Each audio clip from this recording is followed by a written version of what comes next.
যে জেলে থাকতে পারে আমার মনে হয় সে দুনিয়ায় জাহান্নাম দেখেছে। যখন মানুষজন জানতে পারলো যে মামলাটা হচ্ছে শেখ হাসিনার বিরোধী, আমার পিছন থেকে অনেক মানুষ চলে যায়। আমাদের মেয়েদেরকে সবচেয়ে পিছিয়ে রাখা হচ্ছে। আমি মেয়েদের জন্য একটা রোল মডেল ক্রিয়েট করতে চাই। ছাত্রদল আমার কাছে প্রায়োরিটি শুরুতেই থাকবে ইনশাল্লাহ। দেশের নাম্বার 1 ট্রেডিং অ্যাপ নিফটি ফার্স্টে পাচ্ছেন ট্রেডিং এর সব সুবিধা, dual exchange access, company analysis, portfolio তৈরি করা সহ আরও অনেক ইউনিক ফিচারের সাথে ট্রেড করতে ডাউনলোড করুন এক্ষুনি।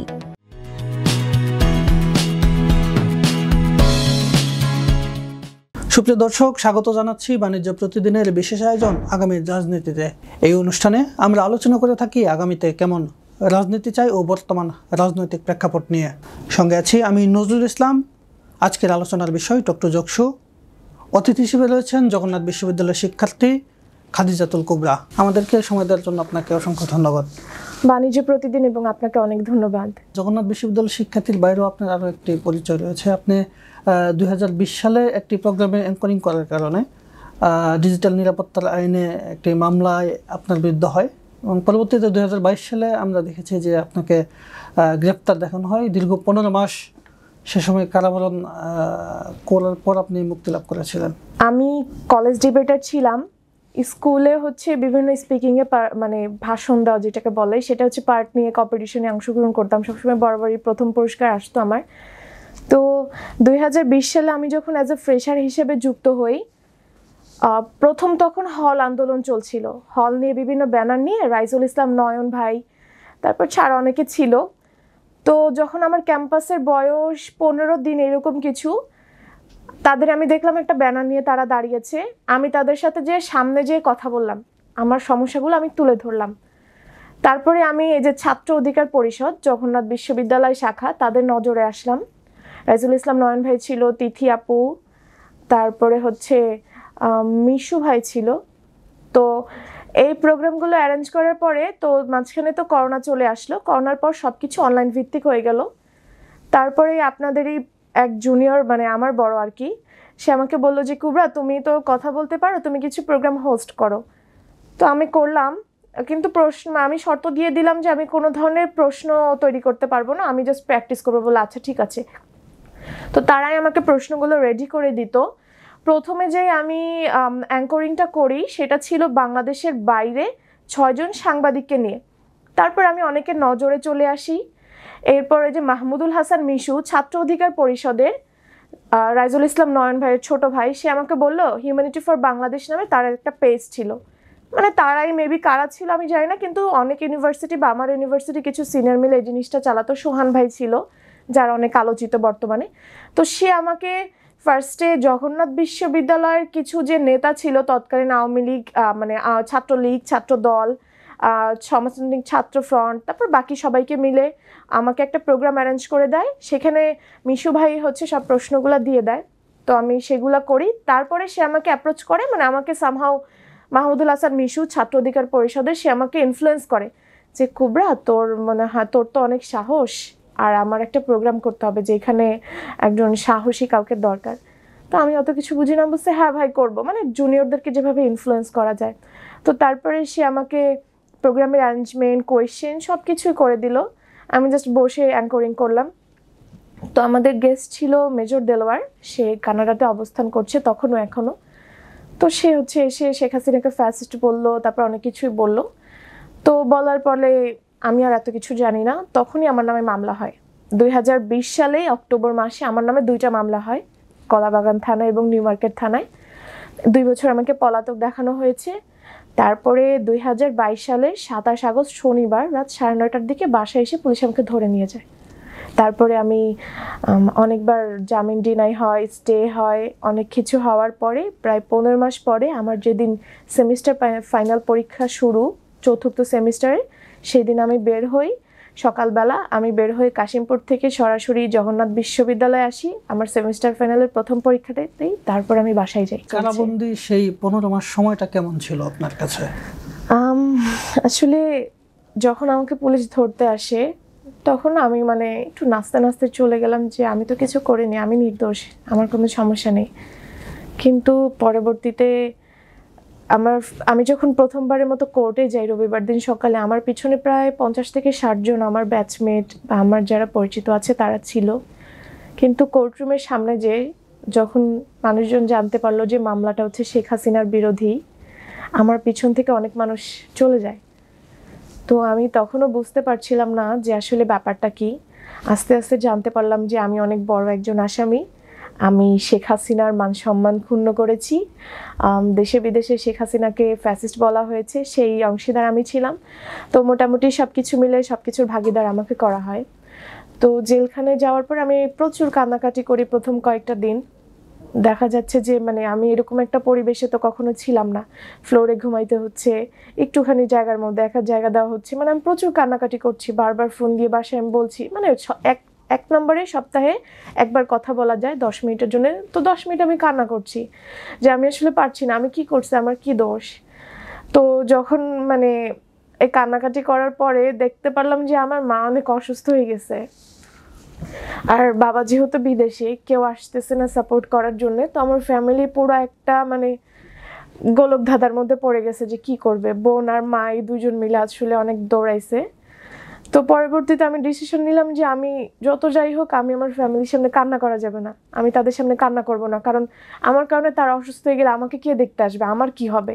আমি কলে আমি কান্না করছি, আমি কন্টিনিউয়াসলি কান্না করছি, কিন্তু আমি চেপে রাখতেছি। আম্মু দিকে কান্না করতেছে আর আমি বলতেছি যে কেন কান্না করতেছো তোমরা, আমি তো কান্না করতেছি না, দেখো আমি কত স্ট্রং, কিন্তু আমি কিন্তু কান্না করে যাচ্ছি।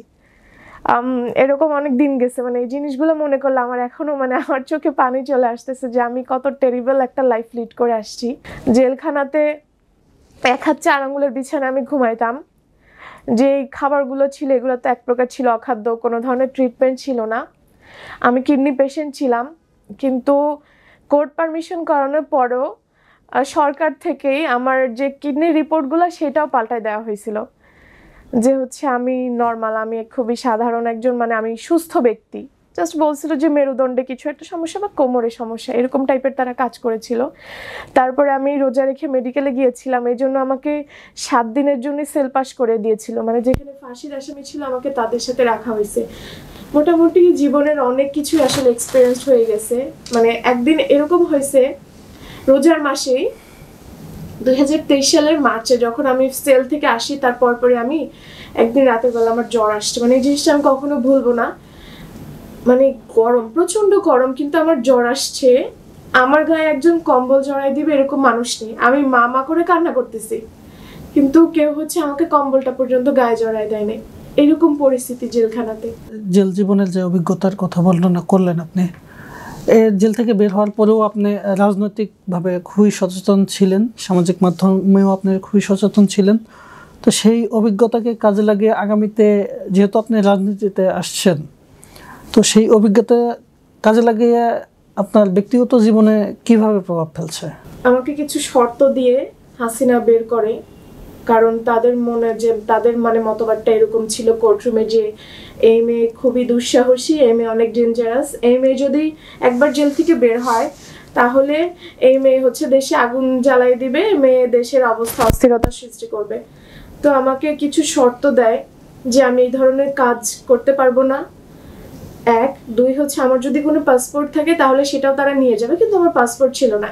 এই শর্তগুলো দেওয়ার পরে আমাকে জেল থেকে বের হতে হয়েছে। কিন্তু আমার লয়ার এটা মিডিয়া থেকে হাইড রেখেছিল, কারণ এটা নিয়ে অনেক প্রশ্নবিদ্ধ হতে হবে, পরে দেখা যাচ্ছে আমার আবার রিস্কে পড়বে, তো এই জিনিসটা হাইড ছিল। তো আসার পরে যেহেতু এরকম একটা সিচুয়েশন থেকে আমি আসছি, আমার পড়াশোনা শেষ হয় নাই, আমার ব্যাক সাপোর্ট কেউ ছিল না, আমি কিছুদিন চুপ ছিলাম। তো চুপ থাকার পরবর্তীতে আমি পারিপার্শ্বিক অবস্থাটা অবজার্ভ করলাম দীর্ঘ অনেকটা সময় ধরে যে কি হচ্ছে, রাজনীতি কোথায় যাচ্ছে। কিন্তু আমি দেখলাম যে সবাই নিজ নিজ স্বার্থ নিয়ে ব্যস্ত, সবাই নিজেদের সেফ এক্সিট খুঁজতেছে। যারা আসলে যাদের প্রতি অনেক আস্থা ছিল যে না এরা ইন ফিউচার কিছু করতে পারবে, তারা কিছুই করছে না। তখন মনে হলো যে না, আমি আর বসে থাকতে পারবো না, আমি এত বড় একটা স্যাক্রিফাইস করেছি। যে জেলে থাকতে পারে আমার মনে হয় সে দুনিয়ায় জাহান্নাম দেখেছে, এবং তাকে দুনিয়ার যে কোনো পরিস্থিতি আপনি দেন সে সেই জিনিসটা ফেস করতে পারবে। সেই জায়গা থেকে আমার মনে হলো যে আমার দেশের মানুষের জন্য কাজ করাটা উচিত। আর বিশেষ করে আমার ইউনিভার্সিটির আমার বোনেরা আমার ভাইয়েরা অনেক ধরনের সমস্যার সম্মুখীন হয়ে আসতেছে, তো আমি দেখি তাদের জন্য কিছু করতে পারি কিনা।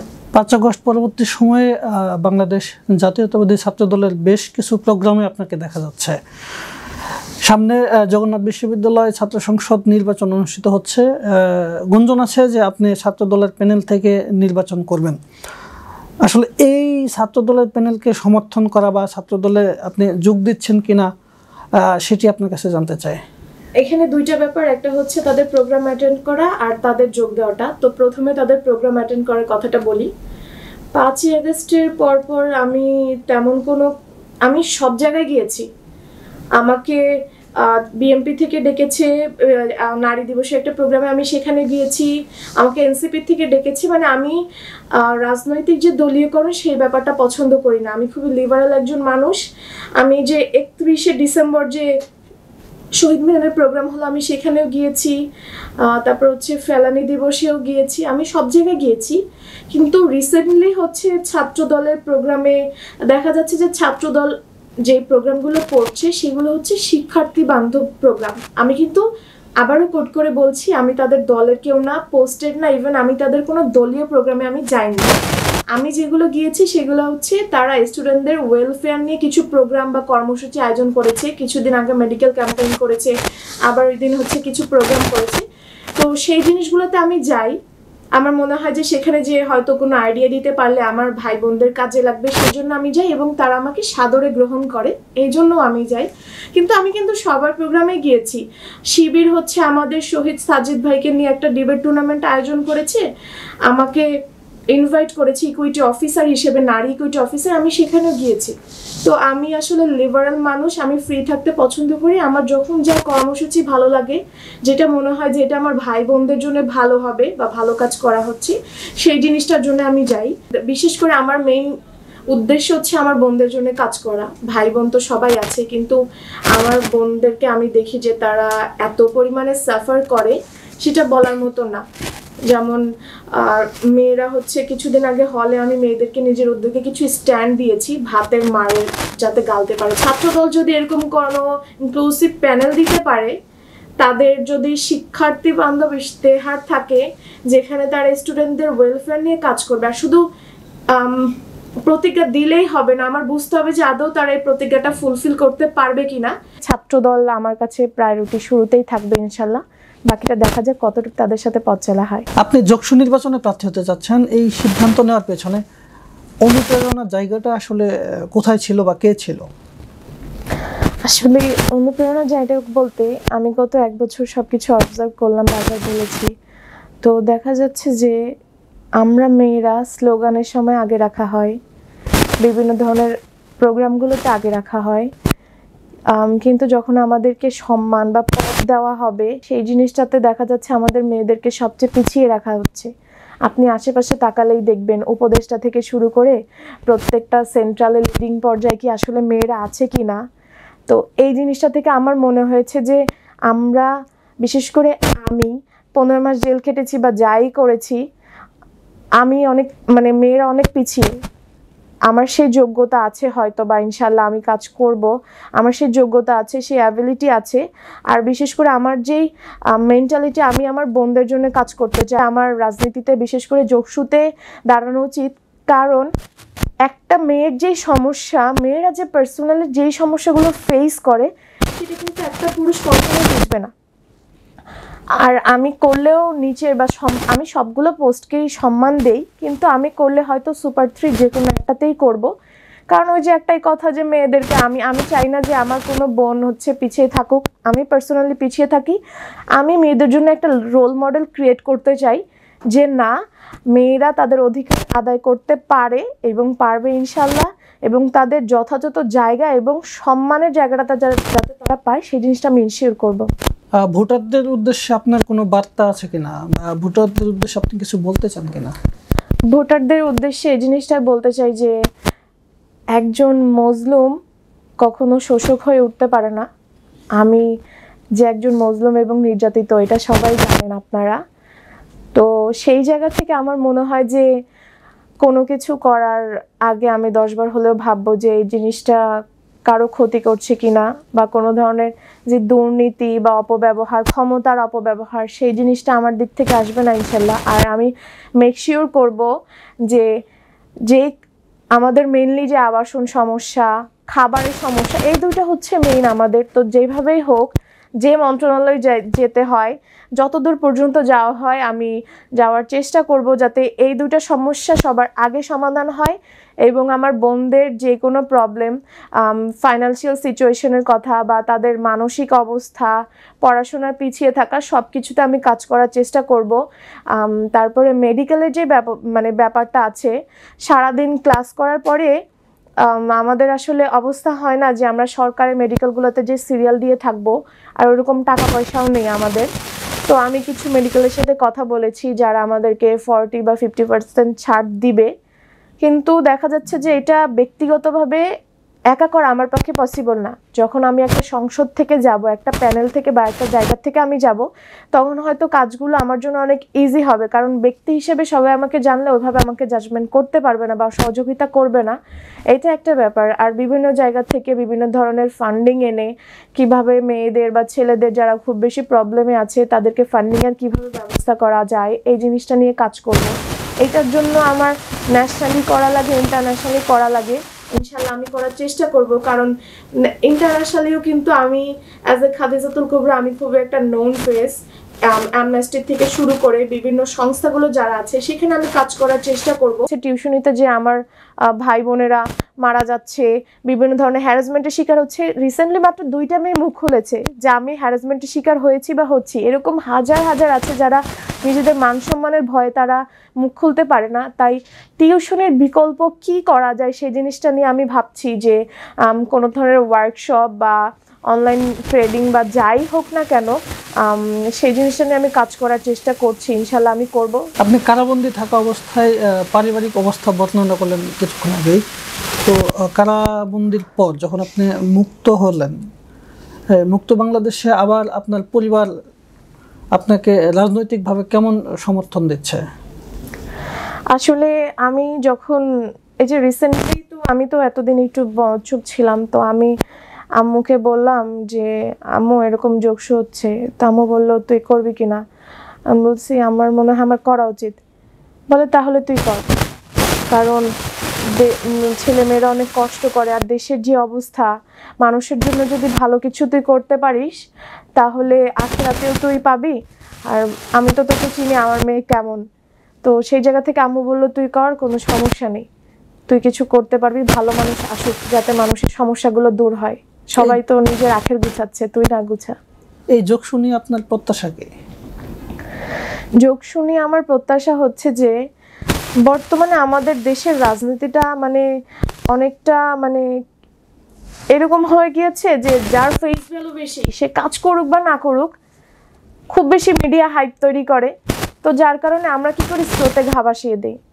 দেখা যাচ্ছে যে ছোট কাজ করলেও না তার অনেক বড় একটা পোস্টার তৈরি হয়ে যায়। আর হচ্ছে স্লোগান রাজনীতি, যেটা যে স্লোগান দিতে পারবে যে সেই হচ্ছে নেতা হবে।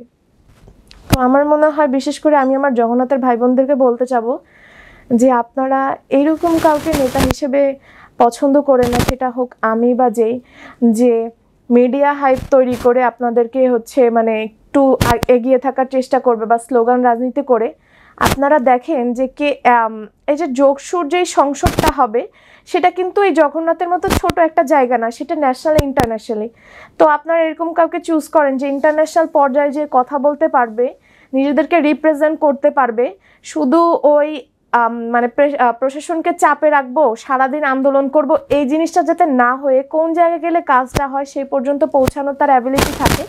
ইভেন পলিসি মেকার অ্যান্ড ইমপ্লিমেন্টিংয়ের যে ক্ষমতাটা, সেই জিনিসটা তার থাকে, যাতে এই ব্যাপারগুলো বিবেচনা করে আমার ভাই বোনের যাতে ভোটটা দেয়, সেটা আমার প্রত্যাশা থাকবে। আমাদেরকে সময় দেওয়ার জন্য আপনাকে অসংখ্য ধন্যবাদ। অসংখ্য ধন্যবাদ বাণিজ্য প্রতিদিনকে। দর্শক, বাণিজ্য প্রতিদিনের এই বিশেষ আয়োজনে এতক্ষণ আমাদের সঙ্গে থাকার জন্য আপনাদের সকলকে অসংখ্য ধন্যবাদ।